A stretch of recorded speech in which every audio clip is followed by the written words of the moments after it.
Hello, snowboarders of the internet. I'm your host, Avran LeFeber, and this is Top 5s, the only weekly Top 5 show in snowboarding that you're watching right now. I don't know, maybe you're dual screening.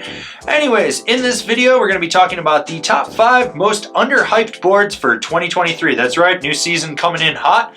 And these are going to be the boards that are sleeper hits, in my opinion. So let's dive right into it. Number 5, the Battalion Fun Kink. I got on this board and I didn't want to get off. Now, I am not a fan of 3BT. I feel like you lose some of that edge bite out of the contact points. But with this board and the version that was on there, it still held an appropriate edge for all mountain freestyle. This board has just a very predictable flex with good rebound. You know what you're going to get out of it. Overall, it was just a blast to get on. And like I said, it was a board I didn't want to get off. That's why it stood out to me. But I also know that Battalion will be hyping other boards in their lineup this year. So this thing's going to kind of fall by the wayside for that marketing train, I think. So if you're looking for a directional twin that can kind of do it all, don't sleep on this one. Number 4, the Yes Standard Unink. Dustin Craven rode this at Natural Selection, so you got a preview of what it could handle if you watched that. But adding full camber to the standard and just tweaking the flex pattern really makes this board stand out as a versatile all-mountain freestyle board. It was good in everything that I rode it in, and it was just predictable and smooth. It was a board that just felt like you'd ridden it forever and you knew what you were going to get out of it. Number 3, the Wired Devin Walsh. Who's Wired Snowboards? Little brand out of Vancouver. I've been hyping them up for a couple years now, so if you're not new to the channel, you know this, but if you are, you've probably never heard of them. So here's the big thing. Rob Dow, the owner of Wired Snowboards, worked for Endeavor and Option Snowboards. He has built a magnitude of boards, designed a lot of them. He's also good friends with Devin Walsh. Now, Devin is a killer rider, and in a time where a lot of riders, they start to fade out in snowboarding, he's still relevant and he's still teaching what he knows to the next generation of riders. Getting on his board was just an old school camber feeling board that just reminded me of a deck that I had ridden forever. Great side cut, good flex pattern, and it was just solid in everything. I took it in from the sugary snow to riding a groomer. It's a board that stands out. And if you're an old fan of the forum days and you always liked Devin, but you didn't like his boards with DC, or you've been just trying to figure out how you can support him, buying this board is a great way to support him and show your love to one of the guys that brought snowboarding to where it is today. Number 2, the Ride Shadow Band. The little brother to the algorithm. Right there. I got on this board, and you want to know what it rides like? An old DH2 from like 2007.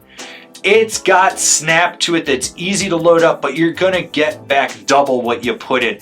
It pops, it presses, it rails a turn. It's just a culmination of everything good in one deck. So if you've ridden an algorithm and it was maybe a little too reactive or a little too snappy or a little too stiff, that's where the Shadow Band comes in. I'm going to be 40 years old. I don't need that much carbon in a board. But what the Shadow Band has was absolutely perfect for me. I could load it up, launch off a roller, pop a side hit, butter around, go in the park, spray a skier or two, and slash some hot pow if I had to. Overall, it was just nice to get on a board that literally felt like something I had ridden 100 days. Honorable mentions, all great boards, but just barely didn't crack the top 5 of this list. The Amplid Ticket, the Marhard Dark Side, the Public Dispute.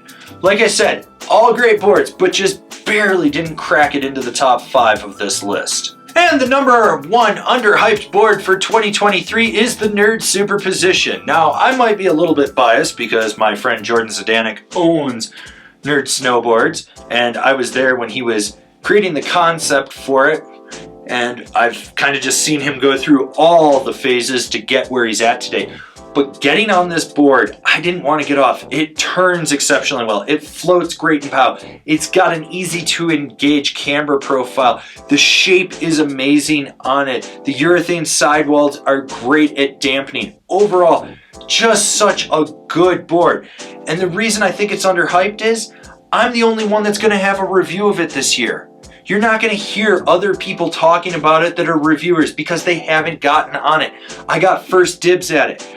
I know how good this board is. I know that they're adding more sizes to it, and I know that it's a limited production run. You want something that not everyone's going to have, you need to hop on it now.